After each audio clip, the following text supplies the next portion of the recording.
Isinagawa ng tanggapan ni MP Don Loong ang payout ng TDIF Bangsamoro Sagip Kabuhayan Program sa mga benepisyaryo ng programa sa Cotabato City. Ang public service story sa report.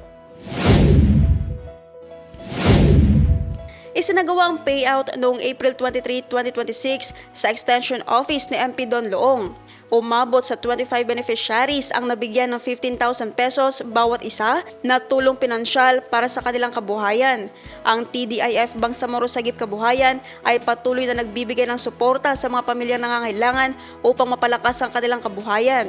Naging maayos ang pamamahagi sa tulong ng TDIF Validator MDN na tumulong sa proseso ng aktibidad.